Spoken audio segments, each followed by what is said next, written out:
Brogan Roback. I mean, the fourth week of the preseason is here.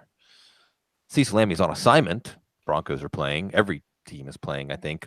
And we will actually get some interesting excitement. Maybe we'll talk a little bit later after we see Dr. G now about some potential cuts and things like that. But got Matt Waldman, Dr. Gene Bramall, Sigmund Bloom here, hosting you as maybe fourth week of the preseason, not that exciting. However, draft weekend, big draft weekend. And that means we are officially 1 week away from the season opener. And Dr. Gene, I will get us kicked off by asking you, do you think we're going to see Carson Wentz play in the season opener? No, I don't think so. What was it, Sunday afternoon or Monday? I'm not really sure exactly when Doug Peterson said that, although Carson Wentz had a good week of practice with the 11-on-11s, that they hadn't cleared him for contact yet. And the implication there was that they probably wouldn't this week as well, and they haven't. It being Thursday night, it just doesn't make any sense. We're 7 days away from them playing for them to feel like he'll be able to show them enough this week coming back, they'll be able to game plan with that in mind on Thursday. So if they get through tonight, they make their cuts, they allow them to do more in practice this weekend, and then they fully practice them next week, then maybe.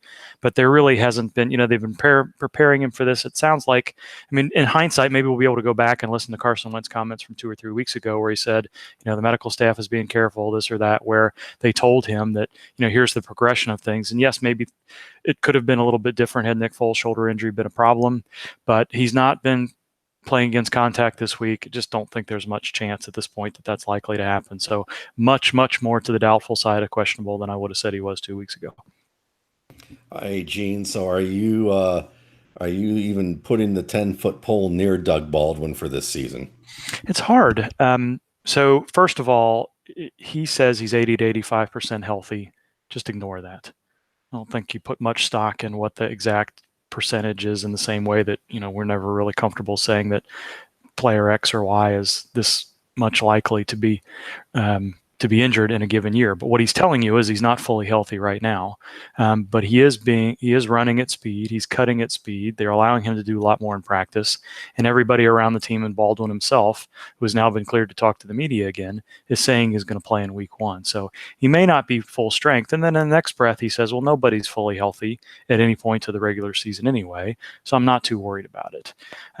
But my thought is that he probably went to get one of those stem cell-like injections that the Seattle players have commonly done over the last couple of years. And when you do that, you're looking at some sort of inflammatory condition, which makes you think cartilage, or some sort of meniscus-related thing or something like that. And those things are likely to linger. So when I updated my article about players and risks in the draft today, I kind of updated it with 3 different scenarios and possibilities. And possibility 1 is that he comes back and he says he's not fully healthy, but it doesn't really affect his practice participation or his game effectiveness. And he gets through the season, and this isn't something that limits him or causes him to miss games. Possibility 2 is that we see practice limitations and questionable listings on Friday afternoon, and then we're not really sure it's going to go up to game time decisions with how he looks in pregame warmups and everything annoying that goes along with that. And then possibility number 3 is sometime during the season, this flares up on him, causes him to miss games and or need additional procedures. And it's really hard to handicap which one of those 3 things may be more likely, and even he and the team may not know that right now. But all those possibilities are on the table now, whereas they may not have been had Baldwin not said what he said. Oh, they were still there, but maybe you didn't think of them as being quite as high a risk. So what would I do? I think at minimum, he's got to be at the bottom of whatever tier you thought he was going to be pre-injury. And then you have to be pretty risk tolerant to want to take him in that range anyway. I think it's very possible that we see possibility 1, and Doug Baldwin has as good a season as we thought he might entering camp. And as he has at bits and at times over the last couple of years. But the other possibilities are clearly on the table, and it's a little bit more difficult to take him in the 3rd and 4th round at this point, knowing that there are other players without some of those same concerns there. This really doesn't sound like the Rex Burkhead situation where it's not a cartilage meniscus thing that could crop up on him. So I think you have to be pretty careful going forward. how about a 5-foot pole? Can we split the difference there a little bit? Yeah, that's reasonable. I think I'm closer than the 10-foot pole because I think there are some good things that could happen for Baldwin this year. So But you can shake us. You can shake us. Walking let's shake stick at him. let's shake a Right. stick at him, right? So I think we're probably in 2 weeks we could say what were we worried about, right? So I think that is within the realm of possibility for Baldwin. So I don't think I'd redline him on your draft boards altogether, but definitely something to be concerned about. A Muggsy Bogues length pole. There you go. A Spud Webb length. Add a pole. couple of extra inches in there just in You case. need springs for Spud Webb, though. Yeah. And I understand that this all puts you in a tough spot, Gene, but I think that your feelings echo what my feelings are, which is the full range of possibilities is still possible, but that lower end feels a little more possible. Well, let me ask you this. Let me ask you a more pointed question about this, because this is obviously the most important injury situation in any draft. I mean, any situation in injury situation in the draft. This Virgenokine, or if I'm saying that, I don't even know if I'm saying it right. Yeah, that's good. Whatever they did, the procedure, when he said to have surgery, it depends on what you define as surgery. Yeah. They put a needle in his joint Mhm. and injected something in there. So you manipulated the joint in some way. So that's why he had to have some rehab. I don't think an orthopedic surgeon would call it surgery, but it's not as simple as rest and rehab. There was some sort of manipulation done there. But it does have the potential to make this a more manageable situation for him than if they hadn't done it. This is part of the scenario where you say, like, in a few weeks, we're watching Doug Baldwin play like Doug Baldwin, saying, what were we worried about? Is that treatment and rest is going to give him the gas tank to get through the season on this and play at or near the level we expect.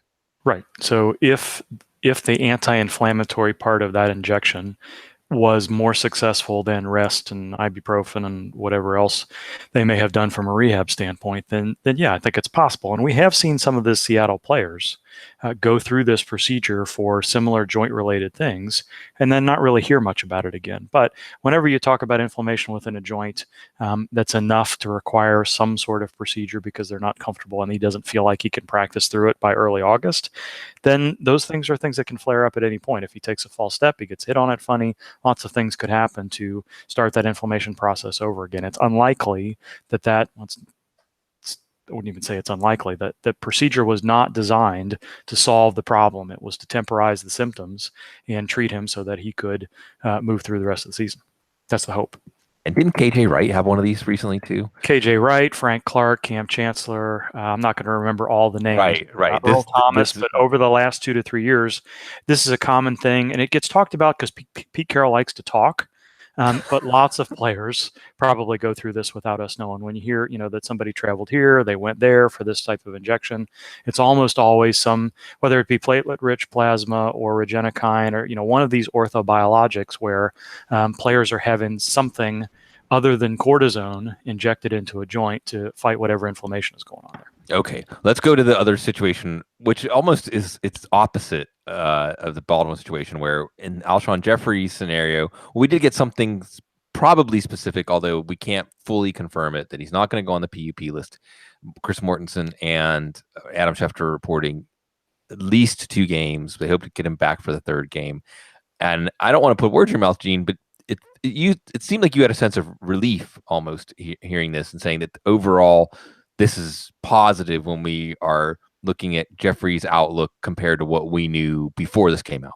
If it's accurate and he is put on the active roster this weekend when they get down to the final 53, then it takes the PUP list off the table, and it strongly suggests that he'll play within 6 weeks of the regular season. And when the strength and range of motion is there and he's cleared for contact, there's not, this isn't like a mid to high grade soft tissue injury where we've got to be worried about an aggravation for the first, he's went through all of this long, deliberate, strength-based rehab at the end to get to the point where when he's good to go, he should be good to go. And, it's never 100% that you won't get an aggravation or some sort of setback or a re-injury or something like that, but it should not be as likely after the type of rehab and procedure he's had versus some of the other things that we're going to watch Saquon Barkley and LaShawn McCoy and Jerick McKinnon and Matt Breida and all of these other guys for as the season goes along. And he's in condition. So when he's cleared for contact, there's no reason you wouldn't expect him to practice and play that following week.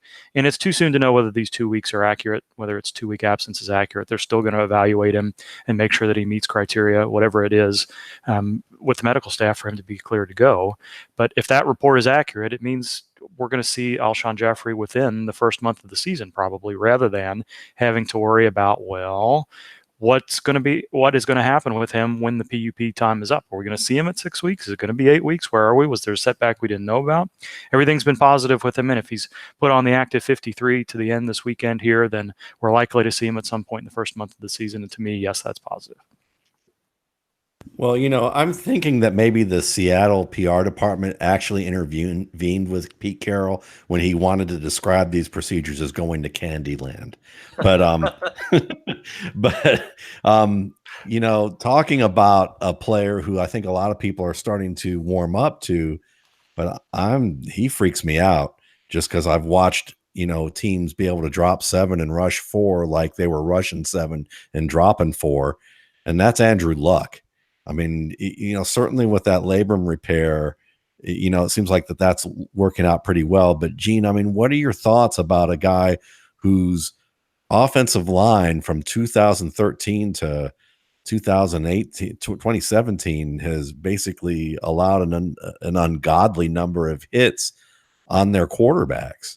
I know you're not in the injury prediction business, but just as a fantasy player who happens to have, cover these types of things, are you taking Andrew Luck? Are you taking a chance on him at all? And does any of those things factor into it for you? Yeah, so we're not in the injury prediction business, but I think you're in the risk assessment business, right? And some things are evident and obvious. So do we know the precise state of his shoulder? No. Do we know exactly what's going on with this recent foot ailment? No.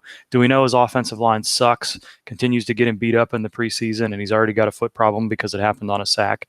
Yes. And we always have these concerns. In the same way that you just highlighted Cam Newton running around like a crazy person and bouncing off his head like Mario, or Luigi, or whoever it is, Super Mario, bouncing around a little bit. Exactly. We know that he is going to be at risk of getting hits. And although they may have sped up the passing offense a little bit to allow him to get the ball out sooner, and he may be thinking that way as well, Andrew Luck has never been Peyton Manning, where you're just not going to take a sack because he knows what's going on, no matter how good or bad his offensive line is. He's got a little bit more of that Ben Roethlisberger, Aaron Rodgers. I'm going to think about extending a play and see what happens with it. So, yeah, he's going to put himself in harm's way a little bit more often. I don't think that necessarily concerns the shoulder at this point, because I think it's been pretty clear that it was a biceps issue rather than a shoulder stability issue with him, and hopefully that labrum is keeping that shoulder in the socket where it's supposed to be, so that he's not likely to take a funny hit or something like that, have that be a recurrent issue, you hope. But yeah, I have to think about that. So where would you take him? You guys talk about that in a little bit, but I think that we know that the quarterback position is deep. We know that quarterbacks slip a little bit. I know you like where Pat Mahomes is. There's a lot of other players in that same area that arguably have top 5 upside and do every single year. So I think you make the risk assessment based on what you're comfortable with. I think the upside is clearly there for him. We've seen plenty of quarterbacks, good quarterbacks, succeed with crappy offensive lines before. So I think the numbers are going to be there. There's likely to be some inconsistency as he knocks off some rust because of the offensive line, and we're not exactly sure what the running game is going to look like with the injuries they've had out there. So I wouldn't necessarily shy away from him, but you're talking about somebody that was kind of in that 6 to 12 range anyway, I would guess, for most folks now, and maybe he moved from 10 to 12 to 6 to 8 based on how the preseason has gone and his injuries, dropping a little, making you a little bit more comfortable there. But it's not like we were expecting him to somebody that you're, like Aaron Rodgers or Drew Brees or the like. If he slips a couple of rounds, you're going to jump all over him. I don't know that that's necessarily the case with Luck. Gene, question from the chat. Thanks, everybody. It really brightens my night, if that's possible, to see everybody showing up and all the enthusiasm and energy. A-League wants me to ask you, and this is a good one, because last we saw J.J. Watt, he was making an effect and impact, but not the J.J. Watt impact that we were used to, especially not in the pass rush coming off of that back surgery. And then he has a tibial plateau fracture. And all I remember really hearing was, hey, Deshaun Watson and J.J. Watt aren't going to open the season on the open the camp on the PUP. That's good news. And we haven't heard that much more about Watt, one way or the other. So what update can you give us on J.J. Watt and the range of expectations for him? I think if his back is right, then there's not too much concern. I don't think you have to be too worried about the tibial plateau fracture. The plateau is the more concerning part of that, and what we don't know is whether or not there was enough cracking of the cartilage on top. There was some of it because it was the top of the shin bone there where the cartilage lives, where there's going to be an off and on issue going on with practice participation and pain and swelling and some of the similar things that we're concerned about with Sony Michel and others. But the deal with the back was he just tried to come back too quickly. From a physical standpoint, if the back injury is deemed to have been healed and anatomically, that's one thing. But as we've said with lots of players over the years, you can't do much while that's happening. So you lose a lot of core strength and range of motion and everything that goes along with that. And player after player after player, including lots of defensive linemen, Jason Pierre-Paul chief among them, I like to quote, but Dontari Poe, and there's others as well, said that they're not themselves for at least 6 months afterwards. And when you try to come back in 6 to 12 weeks, you see what you saw with J.J. Watt a couple of years ago, which is you're on the ground all the time. You got no leverage. You got no push. And even the best players can't survive that and succeed. I think he was looking more like himself last year before the knee injury occurred. So, and hopefully, we haven't heard that they've been managing his practice participation or that there's swelling and pain and that sort of stuff that wouldn't mean that the fracture didn't heal, but the cartilage issue may still be going on there. So I feel pretty good about him, but I think you can say the same thing about Watt that you can say about Gronkowski and Eifert, which is they've had multiple back surgeries, and at some point those degenerative type conditions catch up with you. It may not be this year, but it's likely to be a little bit sooner than down the road. You're not going to see probably a 35, 36-year-old J.J. Watt be successful in this league. It's going to be a shorter career than some of the longer elite. I don't think we're going to get a Michael Strahan career out of Watt. I don't think that's a hot take to say necessarily. Not that he can't be a Hall of Famer, but I don't think you're going to see him play into his early to mid 30s necessarily. Tell us a little bit more about Rishard Matthews and whether we should be starting to look at Tajay Sharp as the possible slot receiver for the Tennessee Titans. I think Matthews is probably going to be okay. If it's accurate that whatever he was dealing with in May and June was something different than what's going on now, and that this was something that cropped up a little bit later, and they elected to have whatever little offending piece of meniscus issue taken care of early in August. We've seen players, running backs included, return from those injuries, those type of arthroscopic surgeries within 2 to 3 weeks. There have been times where people have that procedure going into the bye, sit out during the bye week, rest and recover, and are ready to go the following week after and not miss any time. I feel like Mark Ingram was one of those players once upon a time. So he is going to have 4 to 5 weeks and maybe even a little bit longer, depending on just how early in August that procedure was done to heal. He's already been doing some stuff in pads. They took him off the PUP list, which they wouldn't have done if they had any concern that there might be some sort of setback as he started to recover in his rehab. So I would expect him to see whatever his usual workload would be in week 1. Won't know that for sure until we see him fully practicing leading into that. Into next week, but I don't have too much concern with him right now. I think for all of the concern we had about undisclosed injury and have not seen him on the field since May, something like this is arguably one of the best potential pieces of news to hear because it's something you ought to be able to recover from in time to play week 1. So many things. Gene, I'm going to ask you an open-ended question because of all these things that just rushed through my head at once. Is there any of these injuries that the teams are reassuring us about? It's so many of them, so many players have missed. And I suppose that our threshold for this should be much higher now because of how it appears teams are being, many teams, much more cautious about week 3 of the preseason, playing starters at all. And therefore we can take a step back and say, hey, if a team is telling us they're resting a player, they're not pushing them in practice because they just want to have them ready for week 1, we should trust them. But is there one of these injuries, Will Fuller, Delaney Walker, Mhm. or, Yeah. that is standing out to you saying like, I wouldn't be surprised. Like, give me a couple of players that, despite what the team has said, you're going to be really interested when the week Yeah. 1 practice reports start. Yeah, exactly. And I think that's the key. I don't think there's something that stands out where we're going to say, oh man, that would have been nice to know. Right. When we get to a couple of weeks. But yeah, there's quite a few players where, well, we've seen them do a little bit more in practice and then they hold out a little bit, and maybe we're not quite so sure. So, Carson Wentz at the quarterback position is obviously something that we're going to want to pay attention to. But otherwise, quarterbacks have been fairly healthy. I don't think I'm overly concerned about Watson. There's nothing that suggests that Luck's not going to play. Probably don't care too much about Josh Rosen's thumb situation because he was back throwing within a week. We're hearing good things about Barkley and McCoy and McKinnon and Burkhead and Penny and Matt Breida. Even Chris Thompson got a really good report today. I thought that was it. Really reading the tea leaves there, that seemed more mental than physical from the beginning. So I'm not too surprised about that.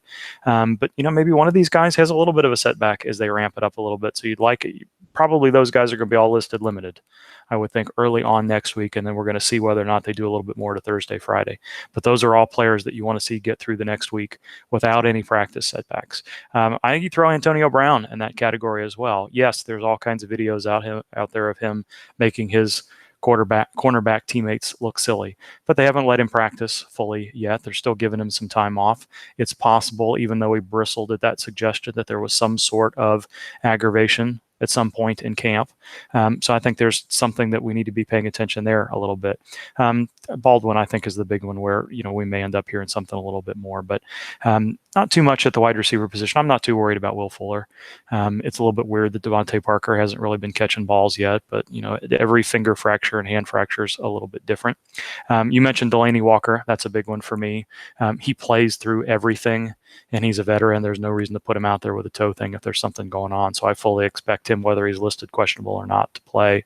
And I think that's where we are there, waiting for Vance McDonald to come back. I think that's an underrated and under talked about situation, especially since the other two Pittsburgh tight ends are also banged up, not as significantly probably as McDonald, but they're definitely on the list as well. So those are the big ones. I don't think there's anything in particular where I'm going to be hanging on that Wednesday injury report and the tweets about who's on the practice field and who isn't. It's just, and I bet there's going to be one or two players that are on that injury report that we don't know anything about yet that we're going to be just as concerned about than others. But there's no Rob Gronkowski and back and arm issue this year. There's no Odell Beckham and high ankle sprain, and we're not sure how he's going to look in week 1. We're not week to week with Andrew Luck like we were last year either. So I think you're right. Blooming or not blooming, this has been a relatively quiet off season. All of the procedures seem to have gone smoothly. Nobody's really had any unexpected setbacks, and there's not been anything too big happen. I mean, we're going into there are others that are on injured reserve, but from quarterback to running back to wide receiver to tight end, there were 4 players that I thought were important enough to put on the injured reserve list for us to continue to follow. One of them, Charles Sims, injury was never that bad. It was just a way for them to cut him with an injury settlement, and that finally happened today. Even though he looked like he was going to be the third down back, that looked like an MCL sprain to me, and he ought to have been healthy before the beginning of the regular season, and that looks like that's what's going to happen. So you cross him off the list. So we're talking about Darius Geis, Deion Kane, and then I put Cedric Wilson on there even. So, it's Darius Geis, and that's it right now. And hopefully that proves to be the case as we get through this week, where we don't get surprised about Alshon Jeffery or somebody else that we're just not quite sure about yet, Marlon Mack or something along those lines. So yeah, it's been a pretty good offseason, and it's not likely to stay that way, but it's nice that we're getting the start to 2018 that we are. Yeah, I'm certainly liking seeing what that's all about. And it gives me the luxury to be able to ask you a question that has nothing to do with injuries. And really, I'm hoping not to put you too much on the spot here, because I know you've been busy having to do all this work with injuries, but I love your takes on defensive players when I can get them. So I'm going to kind of hopefully hope that you've been kind of peeking behind the curtain here and looking at maybe, who you like between Roquan Smith and Trey Edmonds. of the Bills, of those 2 young linebackers, if you've seen anything of those guys. I haven't seen too much, and there hasn't been much of Roquan Smith because he came to camp late and has been dealing with a soft tissue injury that looks like it's not going to keep him out week 1, but it's kind of really limited his practice participation. I think both of those players went to good situations, good coaching staffs. In the case of Edmonds, a very good stat crew that should be positive for him as well. And they're different in their own ways, but they're also similar in that they're going to chase down the ball. They're going to play in the middle, get a ton of opportunities, and they're going to stay on the field and be put in good situations and coverage as well, and maybe even get a little bit of big play opportunity as far as pass rush goes. So I don't have a strong feeling when I tiered them up shortly after the draft. I think I had Roquan Smith just ahead of Edmonds, kind of at the back end of the first round, early second. I don't think that would change all that much for me. I think Edmonds is probably a little bit underrated if I had to guess. I don't really know where the ADP has gone, but I think that's probably where I would be on both of them. There's in the chat room here, I'm not sure who it was that already kind of scrolled up there a little bit. Somebody was asking about Hunter Henry and why he's not on injured reserve yet. And he's somebody else that I've got on my, at least you can't draft right now because we're really not sure how this is going to go. They're waiting to put him on injured reserve because if you get put on the injured reserve before you were ever on the active roster, then you are not eligible to return at any point. And if Hunter Henry's rehab goes very well, 6 months will be kind of the end of November. And if he recovers very smoothly and the Chargers are in playoff contention, you may see him come back a little bit. So he'll make the 53-man roster. Once that's finalized, they'll probably move him over to injured reserve. If they don't, it would be shocking because I don't think there's any chance he's going to be ready within the first 8 weeks. So that's likely what they'll do, and that's why they haven't made that decision yet. I still think there's a slim chance he'll be back this year. He's still got to rehab well. The Chargers still have to be in a position where they want to bring him back that early rather than continuing and allow him to rehab. But he goes on that list of players that have potentially season-ending injuries as well. He's just not on injured reserve yet. Gene, do you have a strong feeling about Oakland not paying Khalil Mack? Yeah. Why? Well, I don't know. I don't know all the cap situations and all the economics of it, but defensive lover or not, I think I would find a way to pay Khalil Mack. And maybe they didn't think it would get to this. Somebody needs to also 2 first-round picks. Right? Yeah, and I would be if I was another team, I would be looking for a way have to an extra see if first-round we can pick make that next happen. year. Yeah, it's clearly still in his prime. All-around player, scheme, versatile, and independent. Yeah. We have these head scratchers from time to time where, just in both ways, like, why is somebody paying that much for that particular player? And by the same token, some of these holdouts that go on where you just feel like one or both sides are digging in their heels and nobody wants to give at all once it gets to that point. And, once every 3 or 4 years, we have this happen where, somebody loses time and it is willing to draw this line in the sand and they aren't going to cross it. And it looks like both sides are kind of at that point right now. Nobody will ever ask, why do they pay Gene Bramble as much as they do? Whatever Nobody will ever ask that. Whatever Gene demands in his holdout, we would do anything to make sure we get to spend time with him. Saucy Q. Yeah. Okra. Double okra sausage, please. That's all it's going to take. Gene, it's going to be great to be talking about actual practice reports, and you've as always done a tremendous job guiding us through these, and we look forward to a season with you as we always do.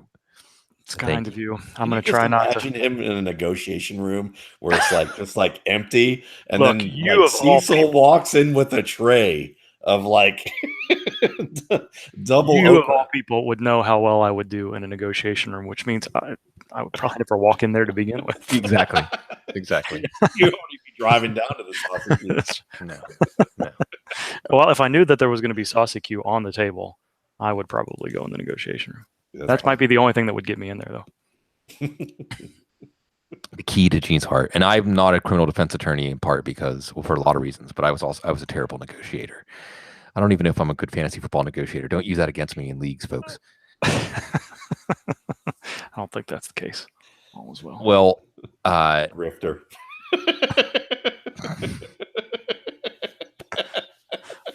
All right, let me me. This is what the second half of the show is going to be about. Yeah, we can just hang out. Non-football stuff. Then I'm in to Saucy discuss Q our, and we our personal foibles. Exactly. This is the see if real you on can the get me couch. to cry and The real on the couch is when we all Yeah. start talking about our flaws and our lost, dreams or on second thought, disappointments. maybe I better go away. Yeah, exit stage left because Talk to you next week, friends. See you. it's good. And now, yes. And I'll take this moment out halfway through the show to say, if you are watching the show, you're not a Football Guy subscriber, you can always get the mobile draft dominator. If you're cramming, I know I've been hearing from a lot of people saying my draft's coming up this weekend. I haven't had time. And first of all, good, because you've got things in your life more important than fantasy football. That's never a terrible thing. The mobile draft dominator, it's going to be like having Bob Henry and Morrill Tremblay and David Dodds and Bob Henry looking over your shoulder, helping you draft, which might be even better than listening to the show. The show is entertaining, but those are the big guns when it comes to Football Guys. And I got to always give a shout out to Bob Henry, who look up the greatest season-long projections on a year-to-year basis. Jason Wood doing great stuff. But Bob Henry has carried the Football Guys flag high and proud. We also have the lineup dominator and the trade and waiver wire dominator as we go through the season. So these things can help you. And of course, you should subscribe to Football Guys. But at the very least, you're here with us listening to the Audible. And now I get to pick Matt Baldwin's brain. And we're going to be on the couch very soon and many times as we go through the season. But Matt, I think that as this big draft weekend comes up, sometimes people lament that, if the draft was a month ago, I had all these information edges on people, or I had a better understanding of these situations, and now everyone's caught up. And now I can't get Peyton Barber in the 18th round anymore. I can't get Chris Carson in the 14th round anymore. But give me one situation where you think still, as of this moment, August 30th, that the conventional wisdom might be really wrong about somebody up or down, and you can take advantage if you're drafting this weekend. Brandon Marshall. Brandon Marshall in Seattle could very well be that guy. And it's such a cheap option that you can get because of the fact that you can get him in the 20th round in most drafts easily. And it's the fact that watching him win against Xavier Rhodes in last week's preseason game, go up and win the ball in the air. Got to remember something. If Doug Baldwin does get hurt, they've got Tyler Lockett, who is basically, in my opinion, a deep threat who's not as good as Paul Richardson. And I know that's the unpopular opinion because Matt Harmon does such great work and he's a Matt Harmon favorite. But I lean more towards my favorite Richardson in that regard. I think Lockett's a pretty good player, but I think he's a little more one-dimensional than even Richardson was, and he'll be used as such. And then you have a bunch of guys who are just like, Jerron Brown. Yeah, he can flash a little bit here and there, but he's not a real go-to guy for you. And they didn't know what to do with Jimmy Graham because they wanted a power running game so that they could block. And they could have a guy who can block, and they tried to make Jimmy Graham block. And that was 1/6 of the problem of the Seattle running game. Now they don't need to do that because they have Nick Vannett and he can block, and they have Will Dissly, who's a pretty good blocker.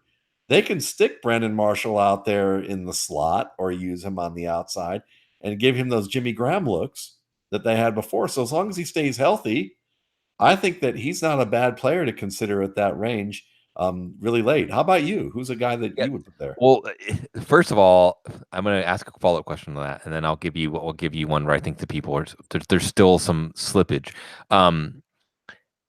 So this is going to be interesting because there's some speculation he may not make the roster, but I love the call of Brandon Marshall as a late round pick, and I put him on my 35 preseason waiver wire pickups because he's got that early reveal. I mean, if he makes the team, then we're going to see, and it makes a lot of sense to make him the Jimmy Graham, and it's also possible that this team's got to pass a lot. We don't know about Doug Baldwin. I would love for it to happen for Tyler Lockett. I've got him all over the place, but it's still, there's a room for somebody else in this passing game. And as you said, it's winning the contested balls. Brandon Marshall looks better than he did at any point with the Giants last year. That's for sure. They have to make a decision, I think, between Marshall and Mamara Darboh. And I think Darbo's playing tonight in part because he's been banged up, and maybe this is his chance. So Marshall's a fantastic early reveal. Like another one in that vein as an early reveal who may not even make the team would be Jeremy Hill. But much like Brandon Marshall, he's showing some flashes, some flickers of an earlier version of himself that we actually were interested in. And the fourth running back for the Patriots, as early as week 1, could be the second running back for the Patriots. And we know that finisher, that goal line finisher was LeGarrette Blount a few years ago, could be a really fantasy-friendly role. But going back to that Seattle situation really quick, what's in the RSP file about David Moore? Basically, guy who's got pretty good size, who's fast, who can win the ball in the air. He's a good fade route player. He's someone that he's kind of like a Cortland Sutton light.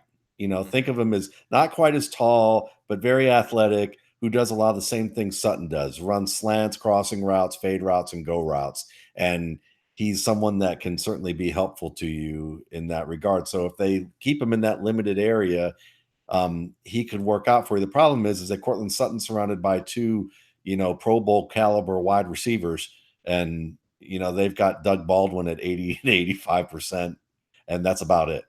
Yeah. And what's interesting about Moore is in that third preseason game, it sure seemed like Russell Wilson wanted to barnstorm and just extend plays to take shots downfield. And that's where the Cortland Sutton-esque part of Moore's game could make him a favorite target. But it does look like he's going to make the team. Last year's 7th round pick. And I think just shining a light on the Seattle wide receivers in general is good, because we know the tight end, Ed Dickson. Is Ed Dickson even going to be able to play week 1? Ed Dickson doesn't even deserve to be mentioned when Dr. Gene is here. We have his valuable time, even though he's had a rough summer in terms of health. And as you mentioned, other two tight ends blockers. And whatever Brian Schottenheimer's plans were to reestablish the run, teams have to pass a lot, I think, because of their defense. Although I think I've been reading and seeing that Trey Flowers is doing pretty well and coming on as a corner. And they've got Shaquem and Shaquille Griffin. And with KJ Wright's issue, both of the Griffins make it on the field. And Shaquille Griffin looked really good in that last preseason, the third preseason game. Yeah. Oh, so many things, Matt. And that's so why who are guys who was I've got another one, but who's another guy for you that you would look at as someone who late? Yeah. Alfred Morris. There you go. Why not? Of course, why not? I mean, this one's I mentioned this as soon as they signed him. Is when they signed Alfred Morris, if we were in season and Alfred Morris, McKinnon gets hurt, Breida gets hurt, and Alfred Morris gets signed by the Niners off the street, we would say he's like a 25 to 50% of your waiver wire budget because of the history of Kyle Shanahan and Alfred Morris. And really because he gives them something in outside zone running that McKinnon and Breida just don't. Yeah. And whatever the plans would be to have some sort of committee, or maybe Morris is just an in case of emergency break glass guy, there's a real possibility. Well, you can tell me, you can bring me back down to earth and tell me you're crazy. And I think Evan Silva said something similar. And Evan was, I thought, right on to say this. There's a possibility. I don't know if he said possibility. I'm saying possibility to leave it open for debate, that Morris is the best outside zone runner, like the best Kyle Shanahan runner they have on the roster now. And especially with both of them coming into week 1, maybe less than 100%, or coming off of a layoff where, like Dr. Gene says, we're watching the practice reports. There's always a chance of re-injury. There's always a chance of a conditioning injury.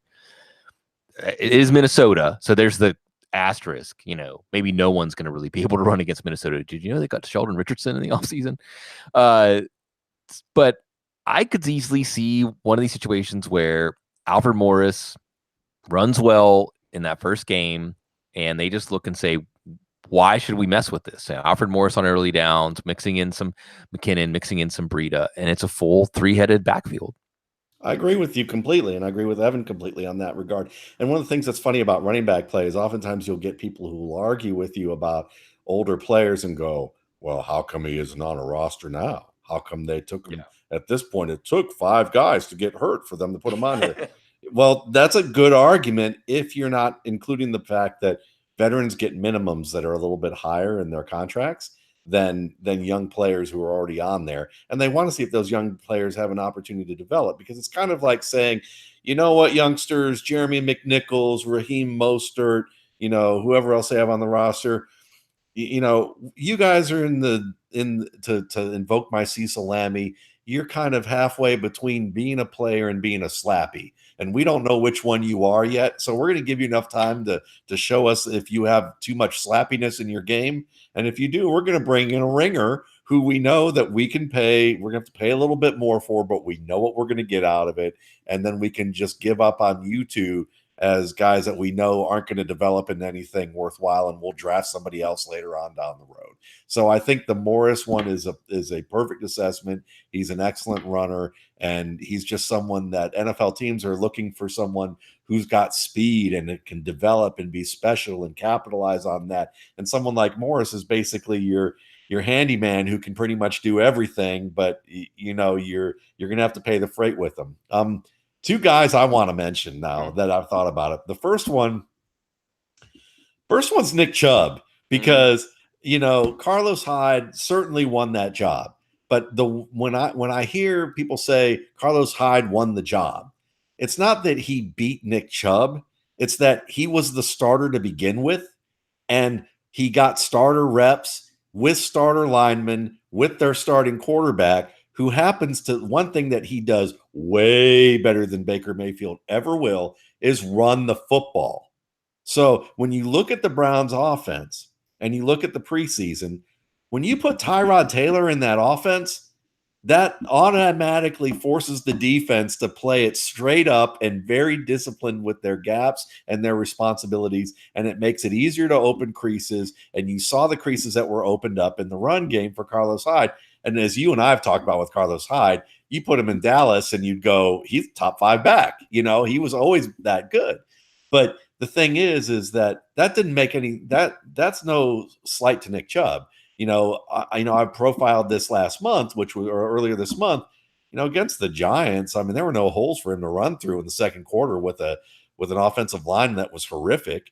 And he was playing with Baker Mayfield, who can buy time, but he's no Russell Wilson. He's no Tyrod Taylor in terms of being able to get yardage. He did that a little bit at Oklahoma, but Oklahoma would get basically wiped across the turf by the Buffalo Bills this year, who I think will be one of the worst teams in the league.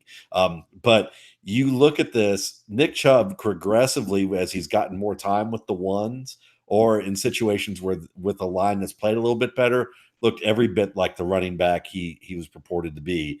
And I think that he's falling because people have the illusion that he didn't play well in the preseason, and because Carlos Hyde solidified what he did. But how many times has Carlos Hyde gotten hurt?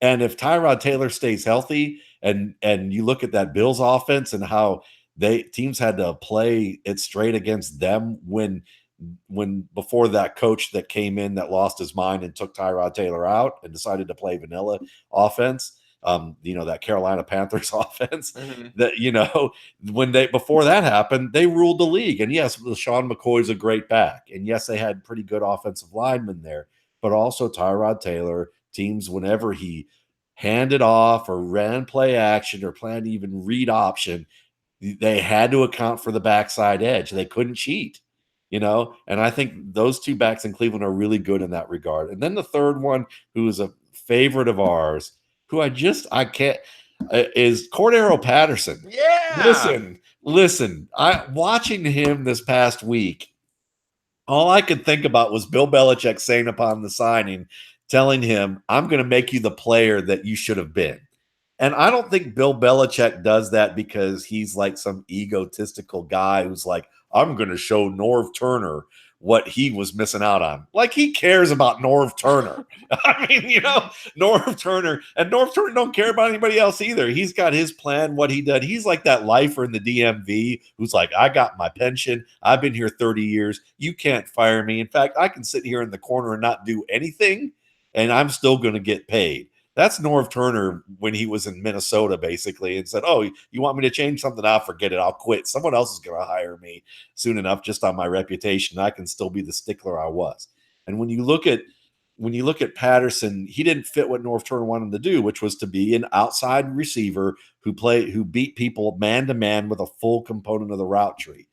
Cordarrelle Patterson doesn't run the full route tree. He doesn't work well against man-to-man unless it's the occasional jump up for grabs kind of ball that can happen in the red zone where you're playing more playground ball and rebound ball as opposed to, really sophisticated sort of routes at certain times. But what he is good at is getting open in zone. If you can put him matched up as a zone route runner in space, I still contend. I don't care. I love Tyreek Hill. I love Alvin Kamara. I love a lot of these open field players, but I still contend that the best open field player as a non-running back that I have ever seen that since I've been studying film is Cordarrelle Patterson. And when I watch them, they're basically they play a short passing game already, in New England. They spread the field. They force teams to play more zone. They often motion it around where Patterson's going to run crossing routes with 3 other receivers clearing out, and it's basically a screen pass in space. And they're going to do that with him. They're going to create situations where he's going to run deeper crossing routes or being used as a runner, kind of like Tyreek Hill, but they're not going to gadgetify him or gadgetize him in the way that Tavon Austin has been gadgetized, So I could see him, maybe not, it's not Jacob Hollister that people are saying, oh, watch out for him being the Aaron Hernandez component. Maybe it's Cordarrelle Patterson who could catch 40 to 60 passes in this offense as a real shocker. And I think as a long shot, he might be fun to just pick early and see how that goes. Oh man, I love it. I want to talk about Patterson a little bit more, but on the subject of Nick Chubb, and this could also apply to Alfred Morris. And I wrote that piece, the 35 preseason waiver wire pickups. But I think we can also project ahead to week 3 or week 4 and say, here are 10 players to target on the waiver wire week 3 or week 4 when they're dropped because people draft them in the second half of their draft and then drop them for some other hot waiver wire name. And Nick Chubb absolutely could be on that list. And I think Alfred Morris could actually be on that list too, depending on what happens early on. Maybe Jeremy Hill. Some of these players that, but especially some of the players that you're taking with some aspirations. And first few weeks, they're not going to see a lot of action. And then that's when you swoop in. Patterson, and I agree with you, and I've carried that. And sometimes I hold on to things for too long in fantasy football. But Patterson held on to Mark Ingram too long, but that kind of worked out, didn't it? Yeah, well, sometimes you find out you were right, but just it takes so long, Marquise Goodwin. I loved Marquise Goodwin. Will you back me up? Will you back me up that when nobody else? And look, there's lots of things I was really wrong about. I was telling people to take Cody Latimer whenever every other receiver was the right answer except Cody Latimer. Well, actually, I was telling people not to take Jordan Matthews, and that kind of worked out. Anyway. This is speaking of going back over our own failings, but I remember loving Marquise Goodwin and thinking, what was Texas doing? They didn't know how to use this guy. And then Buffalo really didn't either, and he was getting banged up a lot. But Patterson, just the name Josh Gordon comes to mind in the sense that just natural, like a lesser natural police, natural football, that's natural football right there. Right. That's Cordarrelle Patterson, natural football. And I remember saying a few times earlier in the offseason that if there's a coach among the 32 head coaches that can set up Cordarrelle Patterson to succeed, it's Bill Belichick. Because as much as Bill Belichick's an innovator and a forward thinker, Bill Belichick, I think, also embraces simple truths about football. And we can go back to Cordarrelle Patterson's rookie year. I think he had 7 touchdowns on 57 touches. And you mentioned Tyreek Hill. This is part of the reason that there's a connection. And people were evoking Cordarrelle Patterson to say Tyreek Hill is going to be a bust. Tyreek Hill is going to be one of those fantasy players that you take. I think last year he was like a 4th, 5th round pick. And you're going to regret it because the league's going to know what to do to stop him now. And I agree with you. And you're watching the New England game against Carolina last week, as you said, lots of short passing, just peppering everyone's short passing. And maybe the smarter angle here, or the more likely to yield fruit angle, is Philip Dorsett, because Philip Dorsett looked pretty in sync with Tom Brady. He was creating a little after the catch. he was making some nice catches. He had one snag in particular that showed some really good hands and ball skills, and he actually converted a 4th down too. So there's some trust there. And going up, not so much week 1 against Houston, I think there'll be some vulnerabilities all over their secondary, except for maybe the slot receiver, because they've got Aaron Colvin now. So I don't know if Chris Hogan's going to line up in the slot a lot or not. But I do think week 2, week 3, week 4, when they're playing Jacksonville, when they're playing Detroit, just one other team with a really good Miami. So you got Xavier Howard, and you got Darius Slay, and you got Jalen Ramsey and AJ Boye. Then it becomes interesting when you're looking at some of these secondary New England receivers. And Patterson, I know you saw the same play that I saw, Matt, where they hit him on that short crosser, and he pulled away from the guy trying to tackle him easily, and then eluded the second guy pretty easily. Yeah. Shaq Thompson looked dynamic on many other plays in that game, but when Shaq Thompson was trying to close on Cordarrelle Patterson on a simple crossing route, Patterson pretty effortlessly ran away from him. Yeah. And I have to think that, as you were hinting at, there's some stuff in the playbook for Cordarrelle Patterson that we haven't seen yet. And this is going to be fun. He's a fun player to take late to see who you have on your roster.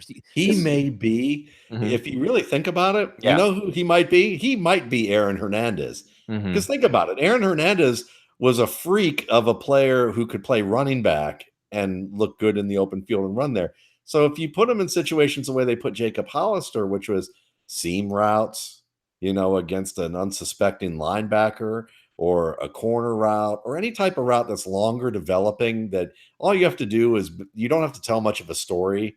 You just have to run the route.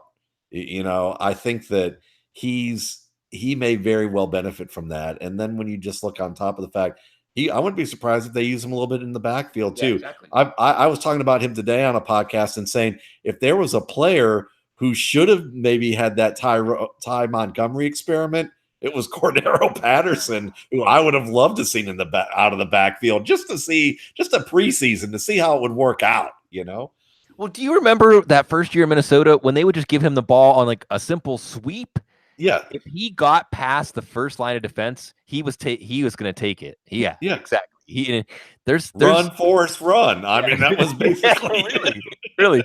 So I'm going to respond to Wendell in the chat room, because Wendell Rita, you're fantastic, Wendell. And one of our true blue supporters and someone feeding off of your energy is always fantastic. I will mention Kiki Cutie, and I will mention Kiki Cutie as somebody also on that week 3, week 4 waiver wire list when everyone's forgotten. And as much as we like Bruce Ellington with the jetpack on, the jetpack will cause him to like bump into something, and then he'll be out for a little while. And then Kiki Cutie is going to remind everybody he's still around, and he's back from the hamstring. The hamstring injury, I think, kept him from being able to be the week 1 slot receiver, which is going to be a pretty sweet matchup against Duke Dawson. So Bruce Ellington, DFS, week 1. Maybe there's going to be something good there. But time flies. See, this was fun. I could tell tonight, Matt, that you and I were just going to have fun with this. And because all the like, what do I do about Kenyon Drake? What do I do about Alex? Yes, take Alex Collins. Boy, if Alex Collins, I've got Alex Collins exposure everywhere. Me too. I drafted for Mike Pritchard this weekend. Nice. Because he decided to skip out. And I think Alex Collins was my first running back pick, third round. Put it in the book every draft. Let me ask you this one as we go out the door, and I'm going to set this up, in a way to be somewhat controversial, and people can at me, and people can say like, you're crazy, because I did a show last night with Ben Standig, who covers Washington, and I've always liked his work, and he wanted me to come on to do like just a fantasy show, and he asked me about Christian McCaffrey, because as Christian McCaffrey fever is sweeping the nation, he's in the top 10 or 12 of drafts now. I have been immunized, and I liked Christian McCaffrey a lot in the pre-draft process. I actually did have him as my number 1 running back last year in rookie drafts, and I get it. I believe you, Norv Turner. You're going to give the ball to Christian McCaffrey, 7 out of the first 10 plays. But and it's funny because I'm actually thinking about, I'm going to probably do a terrible thing, because maybe the person I'm negotiating with will watch this, but I'm maybe going to trade away Christian McCaffrey in a dynasty league right now because I feel like we're at this fever pitch with the energy around him. But in a really simplistic way, when Ben Stanek asked me about it, like, why haven't you moved up Christian McCaffrey the way everybody else has?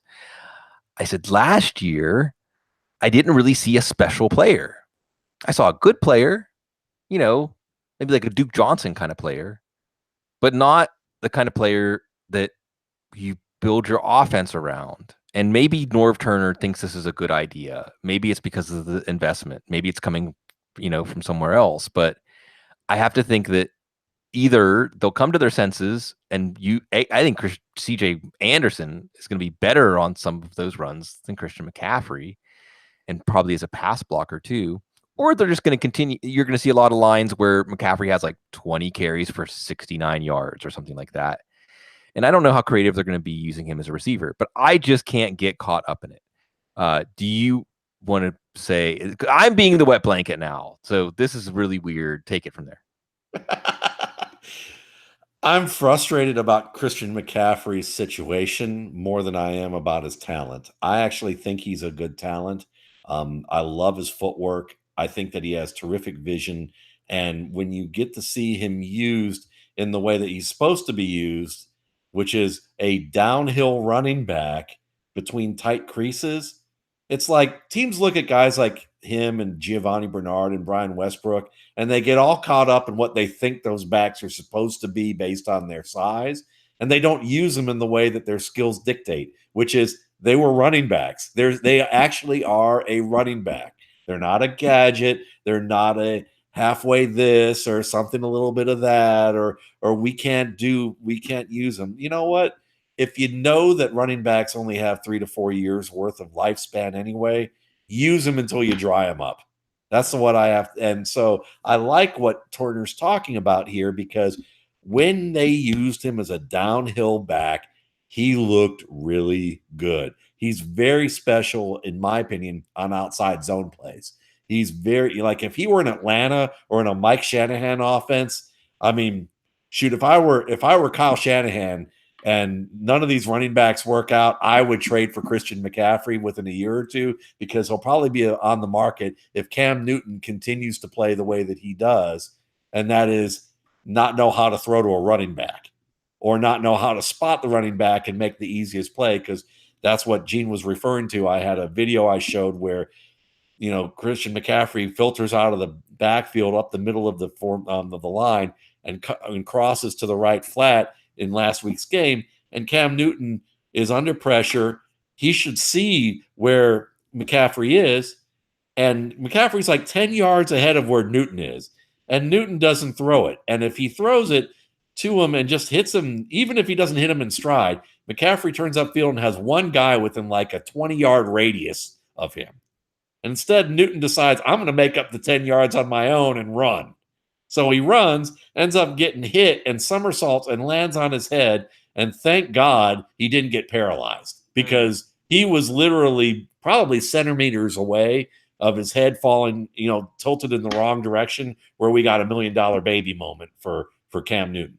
Because that, and I just look at that, and it's so foolish for a player of his skill and of his talent and of his experience in the league, that he's still doing that. Steve McNair didn't do that. That was his mentor growing up. And you look at a guy like McNair, and he got beaten to shreds, but it wasn't because he was trying to do that. Usually he was getting hit out of bounds, or he was getting nailed trying to throw from the pocket, more than it was him running and getting hurt.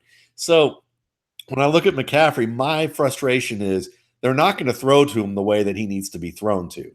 And he could either end up, if he ended up in an offense like Kyle Shanahan's, where they ran outside zone and let him just show off that insane vision and weave through creases to be able to get outside, or they used him in the passing game and he could play both that Devonta Freeman or Tevin Coleman element and be a guy that they could split outside, he would be special. I think he's very much so in that tier. But I'm just very leery that Norv Turner's going to do that with him, and that Cam Newton, even if they plan to, that Cam Newton's only all that's going to happen is he's going to get yelled at the sideline, like, and showing him a hit list worth of clips that says, here's all the times that you missed Christian out of the backfield that would have kept you from, kept us on the field or kept you on the field, and why, we're having to start whomever they've got right now, Anderson, as the backup. And that's my problem. So he's close to the top 12 for me, but he's not there, and I can't see him inside the top 10. Where we can all agree is that we don't trust Norv Turner. We don't trust Norv Turner to be Not anymore. A very setting someone up to succeed or be efficient. But it's good, and we're gonna have so much to dig in. And we're gonna have an actual football game next week while we're doing this Thursday night show, and then we're really gonna get to dig in and all the dress rehearsals or non-dress rehearsals. It's all over, and the real football's back, and it's exciting. It's been exciting for those of you who take the off-season journey with us. Have your RSP, of course. For those of you who get excited for training camp and preseason and all the articles we put out there, choose your own adventure draft. I hope that becomes an annual thing. That was brilliant, by the way. I've told people about the choose your own adventure draft series. Like, that sounds really cool. I wish I had thought of that. And it is. Fantasy football is kind of a choose your own adventure. So thank you, everybody. Thank you, Cecil Lammy, on assignment.